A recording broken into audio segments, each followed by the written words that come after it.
இன்றைக்கி தமிழ் இலக்கியத்தில் சிற்றிலக்கிய வகையான தூது பற்றி பார்க்கலாம். இது வாயில் இலக்கியம், சந்து இலக்கியம் எனும் வேறு பெயர்களால் அழைக்கப்படுகிறது. தலைவன் தலைவர்களுள் காதல் கொண்ட ஒருவர் மற்றொருவன்பால் செலுத்தும் அன்பை புலப்படுத்தி தம்முடைய கருத்திற்கு உடன்படுமாறு அறிகுறியாக மாலையை வாங்கி வருமாறு அன்னம் முதல் வண்டு ஈராக 10ஐயும் தூதுவிடுவதாக கலிவெண்பாவால் முக்கியமானது. கலிவெண்பாவால் இயற்றப்பட்டதே தூது இலக்கியமாகும்.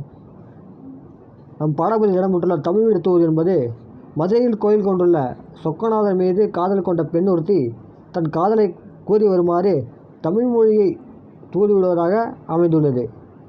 இந்த தமிழ் வீடு தூதானது 268 கன்னிகளை கொண்டது. தமிழின் சிறப்புகளை குறிப்பிடும் சில கன்னிகள் இப்பாடப்பகுதியில் இடம்பெற்றுள்ளது. இந்நூலை 1930 இது முக்கியமானது. தமிழ் வீடு தூதுவை 1930ஆம் ஆண்டு உ.வே.சா முதலில் பதிப்பித்தார். தமிழ் வீடு தூதின் ஆசிரியர் பெயர் அறிய முடியவில்லை.